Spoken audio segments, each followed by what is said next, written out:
Welcome to Taking Stock for the week ending 30th of January 2026, where this week myself, Tim Lincoln, and Kien Trinh, our head of Stock Doctor Research, stream to you all things share market. But before we get started, just a quick reminder that all of the information we share today is of a general nature and shouldn't be construed as personal advice.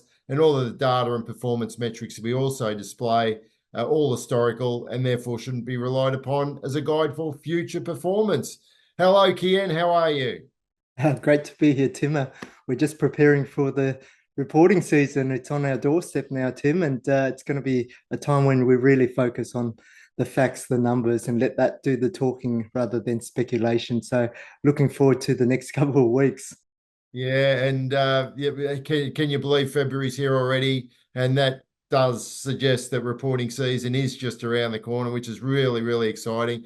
But a time when we, as investors, we've got to be really proactive with the management of our portfolios. And hopefully today is the last trading day of January. So hopefully the markets hold up nicely and allow us to have a nice end of the month.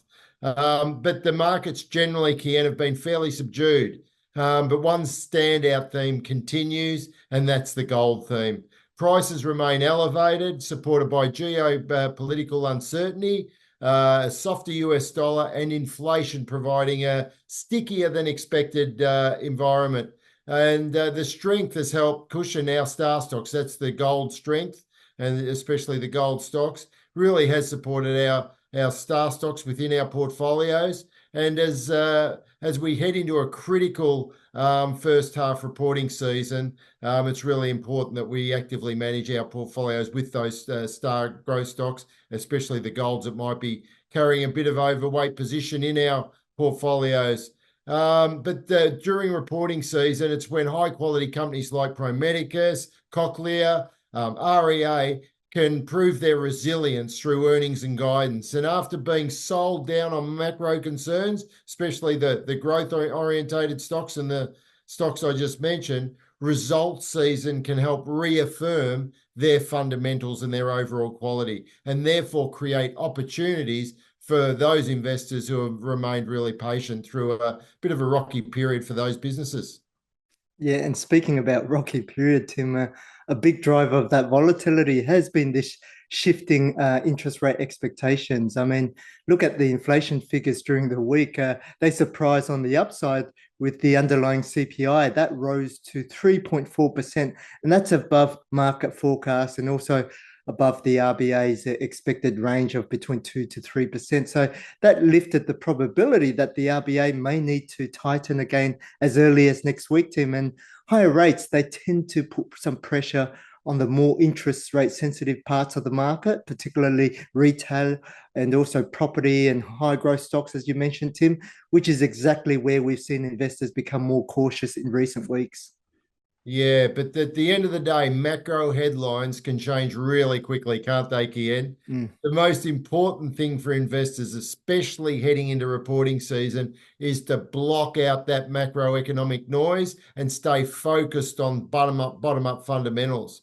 Firstly, from a growth perspective, obviously you've got to focus on golden rule one, and that's financial health, return on equity, profit margins, and earnings quality, and also earnings revisions. It's great to focus on those companies that have got, the strongest earnings revisions under Golden Rule 3. And for income investors, obviously under Golden Rule 2 and 3, those sustainable dividend metrics and ideally above market yields. All of these metrics, whether it be from a growth or income perspective, will be revealed once the financials are rolled out during reporting season. And speaking about financial metrics, Kien, let's turn to the energy sector. Both Woodside and Santos have been weaker in regard to their earnings forecast this year, largely due to softer oil prices and near-term production headwinds. That's pushed earnings revisions lower under Golden Rule 3. So why would they still sit within our borderline growth stock universe, Kien? Well, Tim, for Woodside, though, you look at 2025, and it was actually a very strong production year for them. Output was lifted by new offshore oil projects in Senegal. That was running at full capacity alongside excellent performance from its Pluto LNG facility in Western Australia. But despite that, profits have been squeezed by lower oil and gas prices, as you mentioned, And the fact that Woodside is funding several major growth projects at once. And looking ahead, though, production is expected to dip slightly in 2026, but that's mainly due to planned maintenance at Pluto. Importantly, though, Tim, this is part of preparing for the next growth phase for them. The Scarborough gas project off Western Australia, which will feed into Pluto, and that's expected to deliver their first LNG shipments in late 2026. Yeah, really interesting. And Woodside is also expanding beyond oil and gas with the US ammonia project coming online this year, with Louisiana LNG is a longer term option later this decade. And what's Santos got in the pipeline? Pardon the pun, Kien? Tim, the Santos is really at a similar inflection point here as well. After years of heavy spending, it's now moving into delivery mode.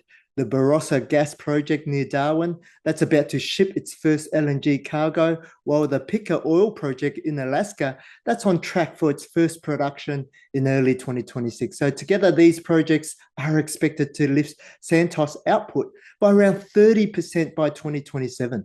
Yeah, interesting again, Kien. Mm. So while profits are being held back in the short term by lower commodity prices and heavy project spending, both Woodside and Santos are moving into a stronger cash flow phase with these major developments coming online. With returns on invested capital expected to lift meaningfully, from 2026 and onwards. Yeah, that's right, Tim. And with the reporting season on our doorstep as well, please ensure you refer to our corporate calendar to keep on top of the corporate announcements. The early movers within our star portfolios include ResMed, I believe, which released today, and also REA Group as well.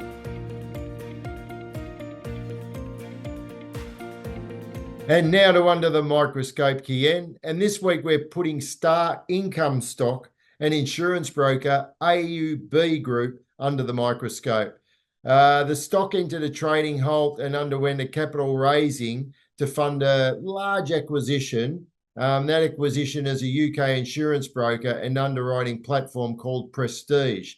Just makes me a little nervous when companies make large acquisitions in foreign jurisdictions. We've seen a lot of them go belly up. So I received a little bit of comfort from yourself just a moment ago, Kian, when you said it represents around 10% of AUB's current market cap. So it's a large acquisition, but it isn't of the size that should introduce too much concern. But they've still got to execute right in a foreign jurisdiction at the same time. What are your thoughts?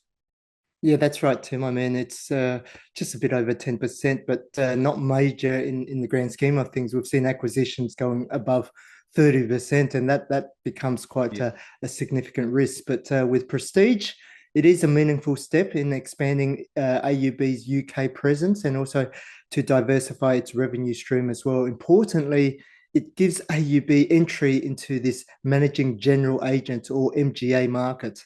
And that's a higher margin segment. And it sits between insurers and brokers because it allows them to design insurance products, set prices, and also manage policies more effectively. Okay, and how does this affect AUB's earnings and dividends going forward, Kian? Yeah, well, looking forward here on a pro forma basis, management do expect the deal to be EPS or earnings per share neutral before all synergies. Now, dividend growth should remain supported because the cash flow is still quite strong, although near-term uplift may be capped while integration costs flow through. It all sounds rather positive, Kian. So why did the share price fall dramatically after the trading halt was lifted? Well, that's a good question, Tim. And typically after equity raisings, this occurs. And generally investors want to digest the dilution.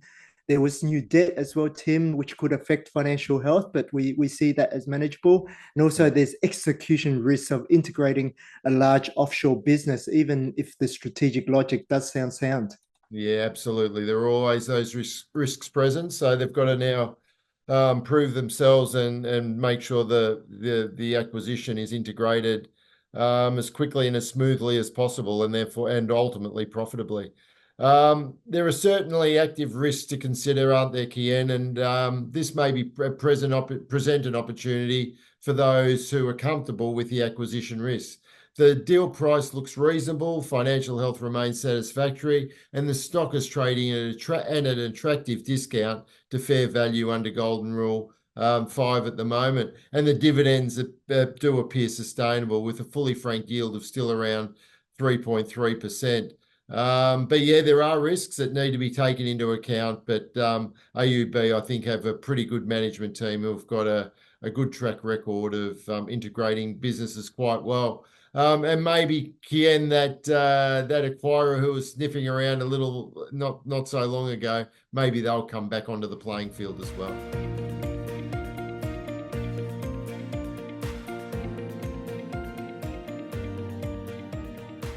And now to question of the week, Kien. And with a really sharp run up in stock prices for many mining stocks in the latest period, for those members who are holding resource stocks in their portfolio, how should they be managing their exposures now?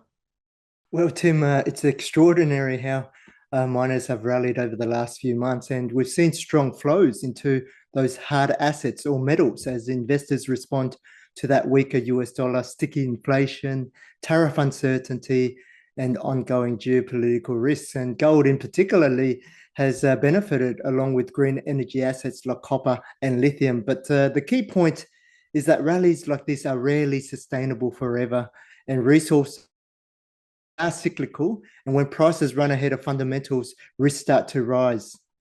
Yeah, and there's a strong history of that, isn't there, Kien, where especially resources go through the roof and then they can come back to earth pretty quickly. So active management of portfolios is critical. So for most investors, this is a good time or a really important time for strong portfolio discipline, taking some profits, trimming positions when positions get a little weighty, e.g. Over 10% of your holding, trim it back to an average weight position in your portfolio or a neutral weighting, and avoid over concentration in one particular sector is pretty important. Yeah, and Tim, this provides you with flexibility also during reporting season. You know, you've got some cash on the sidelines, and that gives two advantages. It helps defend the portfolio if we see a correction, and it also gives you dry powder to take advantage of opportunities when those high quality stocks are sold down. Yeah, it's really important, isn't it? You know, there's discipline required around stock selection relative to one's profile, and making sure that you select at least 15 stocks in the portfolio, but also that disciplined portfolio management as well as of active management of your portfolio relative to the strategy you employ is also really important. And to deploy those strategies and be disciplined with it, members, you don't forget you've got access to our portfolio optimizer within Stock Doctor.